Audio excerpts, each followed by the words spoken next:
dans les temps de Dieu. Hein? Tu attends les temps de Dieu. Tu as 50 ans, tu attends les temps de Dieu. 60 ans, tu attends les temps de Dieu. Jusqu'à ce que nous serons adhérés, tu attends les temps de Dieu. Amen. Tu sais, lorsque les gens gagnent, toi aussi tu dois gagner. Amen.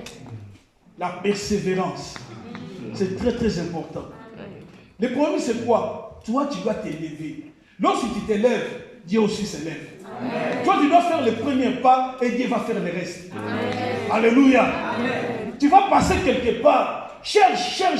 Aujourd'hui, tu ne trouves pas. Demain, tu prends ton CV, lettre de motivation, tes diplômes. Alléluia. Tu pars, tu cherches le boulot.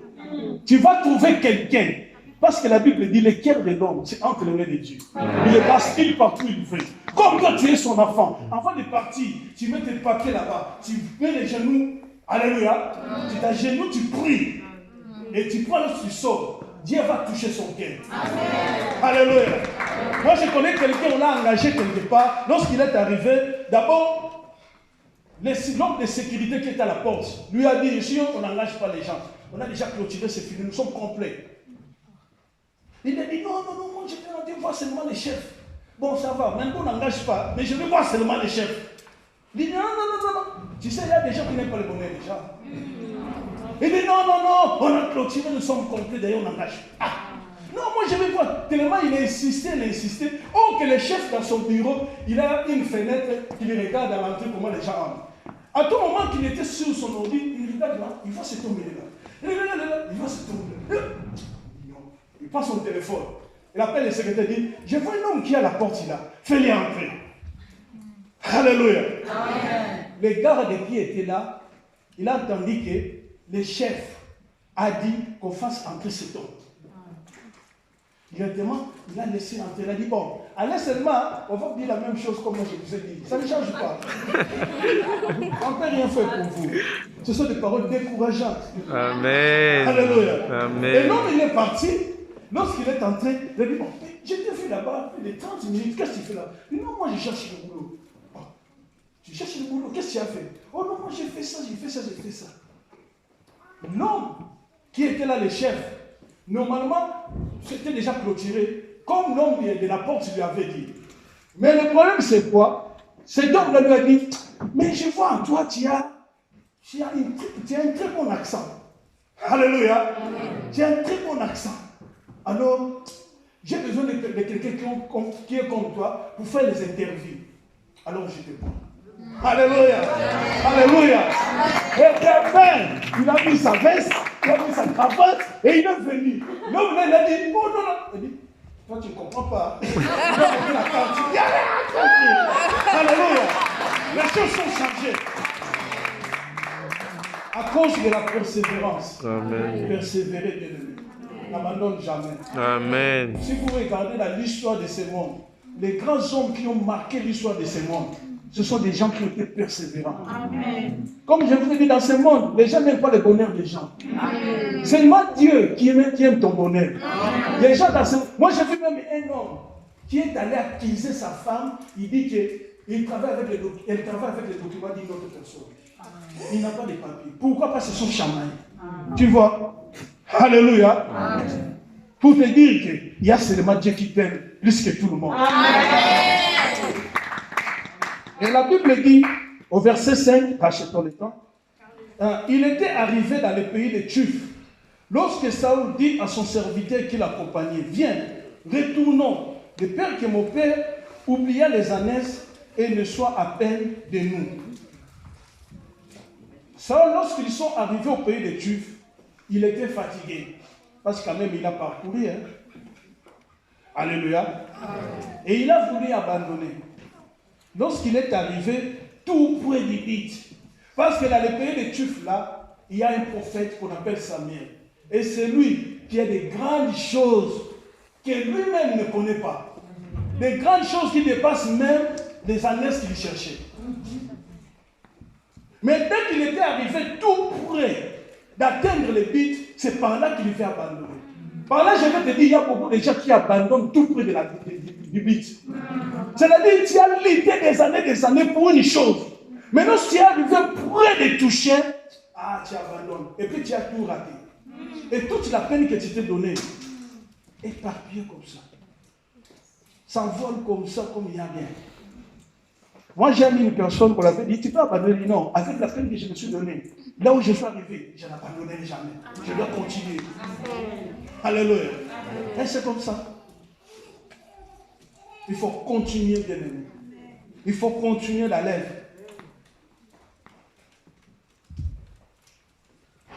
Parce que beaucoup de gens abandonnent lorsqu'ils sont arrivés tout près de saisir leur but. Les buts pour lesquels tu as combattu des années. Au verset 6, la Bible dit, le serviteur lui dit, voici, il y a dans cette ville un homme de Dieu, c'est un homme considéré. Tout ce qu'il dit, il ne manque pas d'arriver. Alléluia.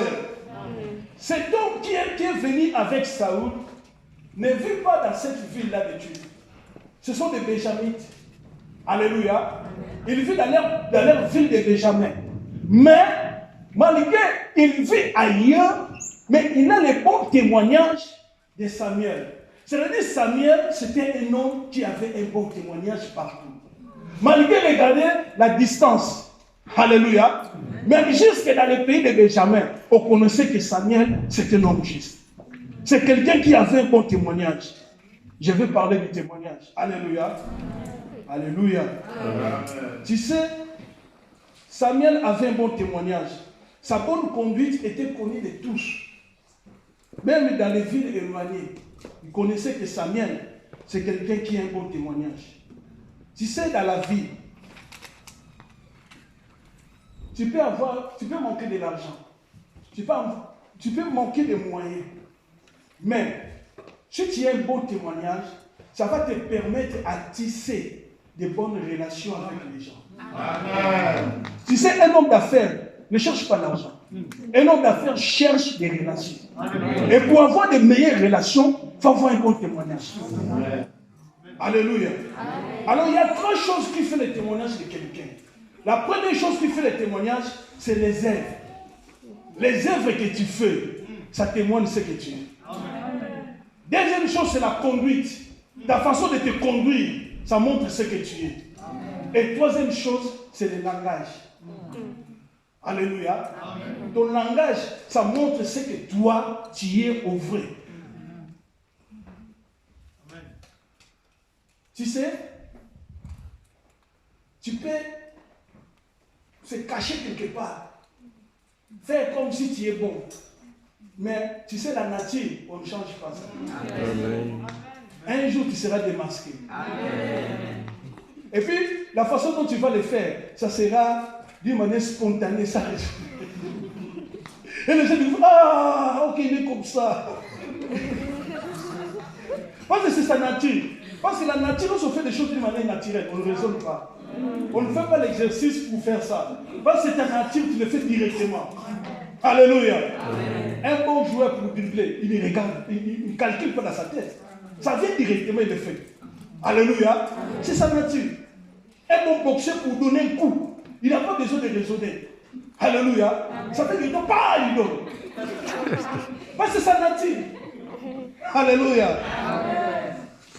Alors il faut voir des bonnes œuvres, une bonne conduite. Je vais te montrer quelqu'un qui a fait un bon témoignage. Prenez par exemple une personne comme l'officier romain. Lisez Luc chapitre 7, versets 2 à 5. Pour ceux qui écrivent. La Bible dit, il y avait un officier romain, dans le passé, il avait construit une synagogue pour les Juifs. Et lorsque son soldat était malade, il est allé trouver les anciens d'Israël. Il les a dit quoi? Il les a dit, est-ce que vous ne pouvez pas aller trouver pour moi Jésus afin qu'il vienne guérir mon soldat qui est malade? Et puis lorsque les anciens d'Israël sont allés vers Jésus, écoutez ce qu'ils ont dit à Jésus. Ils ont dit, il mérite que tu lui accordes ce qu'il te demande. Pourquoi? Parce que dans le passé, cet officier romain avait construit une synagogue pour les Juifs. Donc, sa bonne œuvre a parlé devant Jésus. Alléluia. Bien-aimé, il faut pratiquer des bonnes œuvres. Ça fait partie de la vie chrétienne. Tu sais, les œuvres, je dis, ça parle plus que même nos paroles. Là où tu n'as rien dit, mais tu as marqué seulement une œuvre, ça parle plus. Et puis les œuvres, ça reste comme un monument. La chose que tu avais